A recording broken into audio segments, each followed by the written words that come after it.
The first sound everyone expected was a snarl. What they heard instead was a silence so heavy it pressed against the walls, the kind of silence that comes just before something irreversible happens. In a narrow corridor of cold steel cages, a blind veteran stood alone with a white cane in his hand, facing the most dangerous retired police dog anyone in that facility had ever known. The air smelled of disinfectant and fear, and somewhere deep inside the building, lives were about to change in ways no one could predict. If you believe in kindness, second chances, and the quiet power of compassion, take a moment right now to like this video, share it with someone who needs hope, leave a comment, and subscribe to the channel. Stories like this exist because people still believe hearts can change. The veteran's name was Daniel, though most people no longer bothered to ask. To the world, he was just another broken man learning how to navigate darkness with a stick and a memory of light. Years earlier, he had served his country with sharp vision and sharper instincts, until a blast overseas took both his sight and the future he thought he had earned. When he returned home, the applause faded quickly, replaced by hospital corridors, therapy rooms, and nights where sleep never came. His blindness was not just physical. It was emotional, a thick fog of isolation that wrapped itself around him and refused to lift. Daniel had come to the Canine Rehabilitation Center not out of curiosity, but necessity. He had been approved for a service dog, yet something inside him resisted the idea of a perfectly trained, gentle animal chosen from a brochure. He did not trust easy things anymore. When the coordinator suggested meeting a retired police dog deemed too aggressive for adoption, people whispered that it was a mistake. The dog had a history of attacks, a record thick with warnings, and a reputation that made even experienced handlers cautious. Still, Daniel agreed, perhaps because he recognized something familiar in the description of a soul written off as dangerous and beyond saving. The dog was known as Rex. For years, Rex had been a weapon on 4 legs, trained to detect, chase, and neutralize threats without hesitation. He had saved officers, taken down criminals, and endured violence that left scars not just on his body, but in his mind. When he retired, the uniform came off, but the conditioning did not. Sudden movements triggered him. Confined spaces enraged him. Human hands, especially unfamiliar ones, made him bare his teeth. The center kept him isolated, believing control was the only way to prevent disaster. As Daniel was guided into the corridor, handlers watched from a distance, their bodies tense, ready to intervene. Rex's growl echoed against the metal bars, a deep warning that had made grown men step back before. Daniel could not see the dog's bared teeth or the muscles coiled to strike. What he sensed instead was something raw and restless, a presence that vibrated through the air. His grip tightened on the cane, not out of fear, but grounding, as if it tethered him to the moment. Daniel stopped a few steps from the cage. He did not reach out. He did not speak. He simply stood there, breathing slowly, allowing the chaos of his own heartbeat to settle. For the first time in years, he was not being watched for what he could do wrong. He was not being pitted.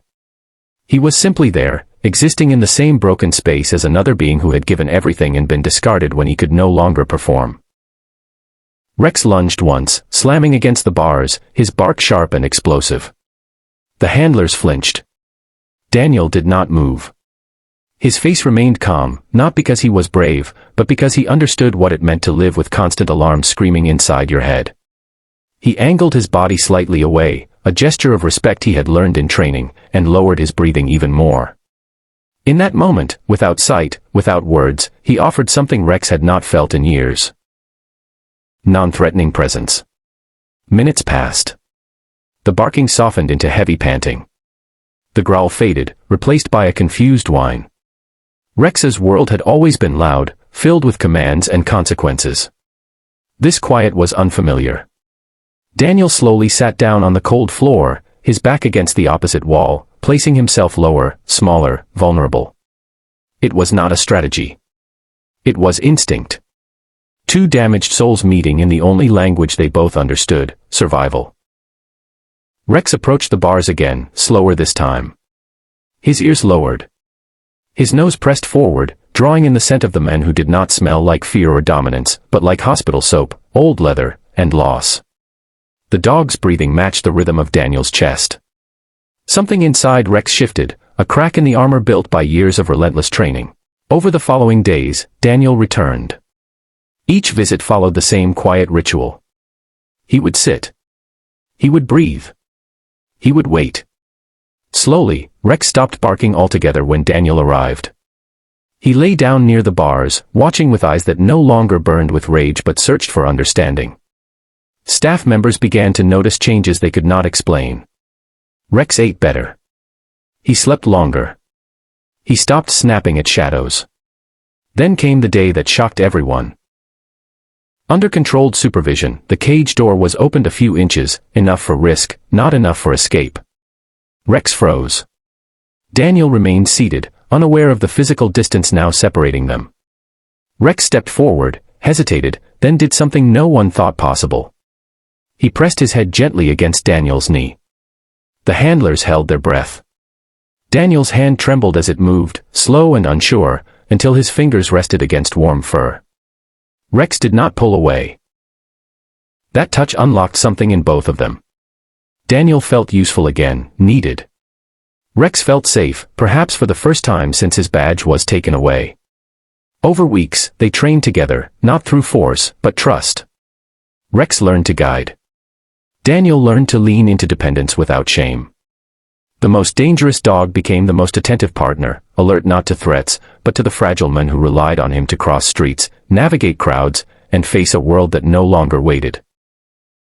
When Daniel finally left the facility with Rex at his side, the staff stood in silence, many with tears they did not try to hide.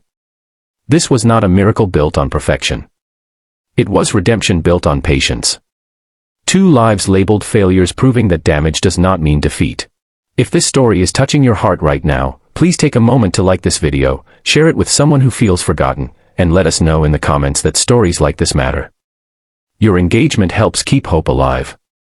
Before the ending, we have one special request for you. Comment the word "second chance" below if you believe no soul is beyond saving. Today, Daniel walks with confidence, guided by a dog once feared by all. Rex walks with purpose, no longer defined by his past, but by the quiet trust he gives freely. Together, they remind us that healing does not come from fixing what is broken, but from honoring it. And sometimes, the most dangerous hearts are only dangerous because no one ever dared to understand them.